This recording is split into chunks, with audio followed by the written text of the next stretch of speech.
There was probably a time in your life when you believed that the narcissist who you deal with actually respected you, right? I mean, why else would they have treated you so well? You don't treat someone well unless you respect them. Well, since then, you've learned the unfortunate truth in the most difficult possible way. As it turns out, the narcissist doesn't respect you, and that incredible connection that you felt at the beginning of the relationship, it wasn't genuine at all. In fact, the narcissist was love bombing you, and this was part of a definable, repeatable pattern of narcissistic abuse in toxic relationships. In other words, if the narcissist was not a family member when you met them, they were in acquisition mode, and you were the target. Once they were sure they had you in their clutches, they started treating you, well, a little different. And if the narcissist was a part of your family, they'd be running a similar cycle with you for your whole life. But in either case, there was a time when you found yourself in the devalue phase. And this is when you first started to realize what was going on. You immediately became aware of the fact that the narcissist didn't respect you, not even a little bit. In fact, with every word that came out of their mouth and with every passing moment, they became increasingly abusive, dragging your self-worth into the dirt, making you feel like you didn't matter at all. As devastating as this realization was, some part of you felt relief when you realized it wasn't you, that you were not in fact the problem in the relationship as you'd been led to believe. And of course, as your relationship progressed, you may have even forgotten about what it felt like to be respected at all. Speaking of respect, does the narcissist really ever respect anyone at all?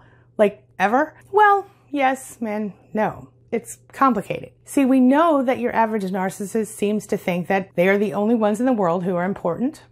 And we know that everyone else seems to be beneath them, according to them. In other words, they feel special and entitled to special privileges and gifts that not everyone gets. Sound familiar? Honestly, I've literally heard more than one narcissist say they believe that on some level, the world actually revolves around them. And since that's the case, how can the narcissist ever respect you? We're going to talk about it. First, I think we have to define what we mean by respect. Respect can be defined in this case as someone who feels positively toward you as a person. It might also mean being considered important by someone else, and it means that the person respecting you clearly sees and admires your good qualities. It means they hold you in high regard and are obviously aware of your individual value as a human and as a unique separate entity from themselves, as opposed to an extension of self. It means that they treat you in a way that makes you feel good or at least comfortable. Can you make a narcissist respect you, though? The question has to be, is it possible for a narcissist to respect anyone based on that definition of respect? Maybe. But they generally don't. Instead, they'll see you as an object or an extension of themselves. Or if you're an authority figure, they'll be kinder to you and may even appear to respect you. But secretly, they'll be calculating how they can benefit from knowing you. Or worse, depending on the relationship you have, how quickly they can take your place. The truth is that your average narcissist really respects no one at all, with the exception of maybe themselves. But even then, their understanding of the concept of respect is skewed and twisted, thanks to their incredibly low EQ.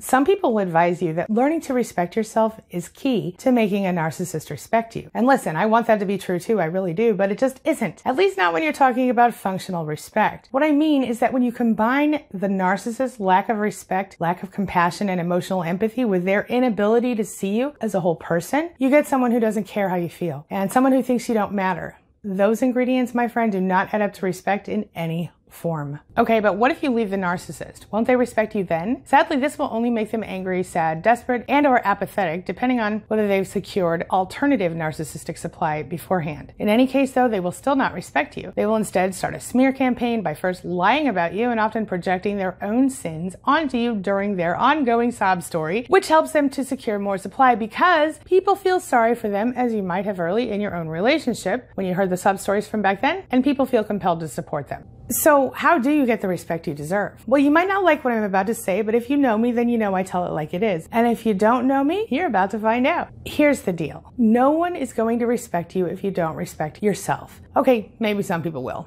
I will. Still, there's something about a person who lacks self-respect that sometimes causes even the least toxic people to want to take advantage of them. And there's just no reason to vibrate this way, my friend. When you do learn to respect yourself, you teach other people how to treat you almost without even trying because your standards, they go up, and you naturally enforce your personal boundaries. But am I saying that the narcissist will be among those who will respect you when you do learn to respect yourself, after all? No, not exactly. See, while learning to respect and love yourself will absolutely help you to stop accepting the abuse the narcissist dishes out so often, it will certainly not cause them to respect you, at least not in any functional way. But all isn't lost. See, the good news is that if you do manage to develop your self-image to the point that you're okay with and maybe even love who you are, you'll show them that you're no longer going to tolerate their BS. And then be sure to take good care of yourself inside and out. And as you beam with genuine confidence and you move away from your codependency with the narcissist, something crazy might happen. You might find a way to leave, or at least a way to get on with your life if you've already left. And then, my friend, you might find a way to create a life that you love for real. Just stop for a second and breathe. Imagine with me for a moment that you no longer have to put up with the drama and the misery that goes along with the narcissist. And you've created the life that you really want. What does it look like? Who's involved? Where do you live? What do you do? How does your ideal life look? Take a few minutes and journal on it.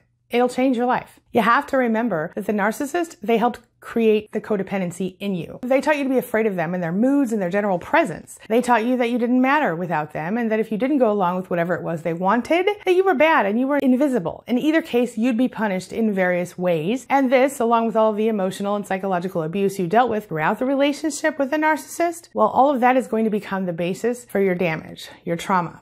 It will become the reason you recognize that you might be dealing with CPTSD symptoms, and the reason you literally doubt yourself and your reality and your entire ability to function like a normal person in the world. Yeah, you have to remember something. Narcissists prey on you by leaning into the trauma they've created in you. They've caused you to lose your self-confidence thanks to years of ongoing abuse, and this has caused you to give in to their manipulative ways. They prey on you because they think they can, and because until now you may have tolerated it. But guess what? You don't have to take it anymore. You deserve to be happy. You deserve to feel peaceful and to feel safe in your home. The narcissist takes all of that away from you, and my friend, you deserve better. So how do you deal with a lack of respect? Well, if you have struggled with narcissistic abuse, you're gonna wanna focus on what you can do to heal first. And then you'll wanna work on becoming the person you truly wanna be. This is going to help you along the path of learning to first accept and then to love and respect yourself. It might feel like letting yourself feel empowered in the narcissist's presence is more difficult at times, at least at first, and that's usually true.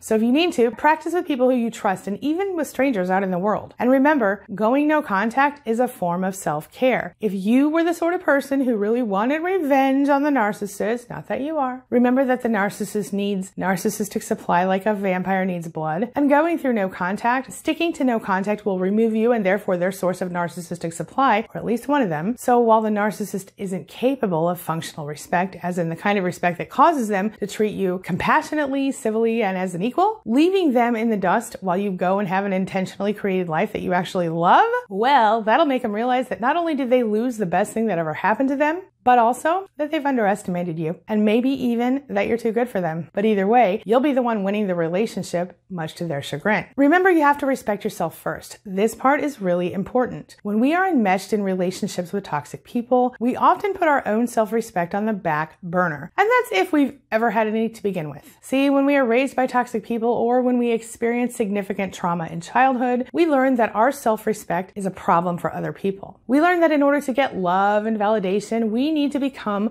what others want us to be. And when we can't become something that we're not, we lose respect for ourselves. But even if we can become what others want us to be, we end up putting our own desires, strengths, passions, and talents aside in order to keep those people happy. This leads us to feeling like something just isn't right, or we feel like something is missing from our lives. Even if we're self-aware enough to know exactly what it is that's missing, we don't actually see a way to make it happen without upsetting someone, so we just don't. All of that rolled up in a big ugly ball, it leads us to not respect ourselves. And when we don't respect ourselves, we are inadvertently accepting unacceptable treatment from people who don't even deserve to be in the same airspace as us. So when we start respecting ourselves, we stop accepting that behavior. So how do you learn to respect yourself when you've gone through narcissistic abuse? Well, it all starts with first learning to accept yourself completely without condition, unconditional self-acceptance in any given moment. This is a tough one for someone who's been abused by a narcissist because it almost feels unnatural to say to yourself, you know what?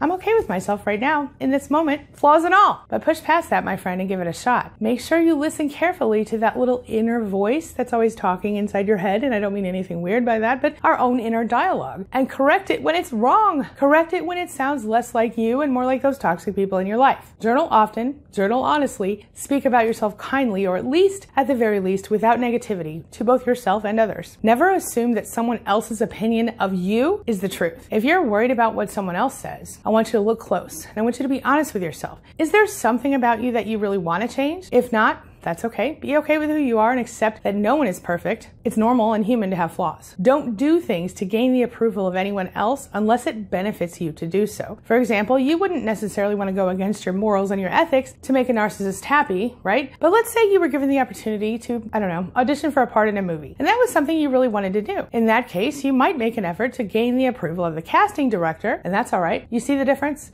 Ultimately, self-respect begins with how you treat yourself and how you expect other people to treat you. When you treat yourself like you matter, so will others. And people who won't, well, they're going to see themselves right out of your life post haste, and maybe that's not such a bad thing. So I saw this video on TikTok and the lady said, what makes you confident? For confident women, what makes you confident? I stitched it. What that means on TikTok is basically you add your comment to it. So here's what I said. Women who are super, super confident, where do you get your confidence from? I was raised to believe that my value rested in what other people could get from me or what I could do for other people. What I recognize now is that my value is something that comes from within. And if I like myself, usually other people will like me.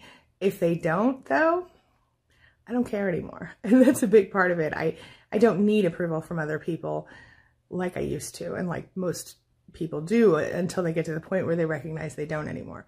When you get to that place, you'll have it. Yeah. That inspired the video for today. Red flag of a toxic relationship number 7. You lie to people about your relationship or you hide things that the person in your relationship is doing. You don't want anyone to know what you're going through, and you really hope that they think everything is perfect as you pretend that it is. Sound familiar? Let me know. Listen, I want you to know that I totally feel you on this, but as an empath myself, I can tell you that when you are with someone who is healthy, they will recognize that you're an empath, or at least they'll recognize that you're putting their needs and desires before their own by nature. And do you know what they'll do? They will still consider your feelings. They will still want your opinion, and they will watch how you behave to see what you like, and they'll do their best to make sure that you have that. And they'll do their best to make sure that you're not constantly subjected to things that you don't like. This is what healthy looks like. Are you with me? All right, this brings me to the question of the day. And the question of the day is, have you ever been able to make a narcissist actually respect you? Have you ever tried? Share your thoughts, share your ideas, share your experiences in the comment section below, and let's talk about it. As always, thank you so much for being a part of my day and a part of my life. And hey, thanks for letting me be a part of yours. It really does mean a lot to me. Now, before I go, make sure you take a look at the videos I'm going to leave for you right there and right there. And while you're here, hit the subscribe button right over there so we can stay connected and continue on this healing journey together. I'll see you soon.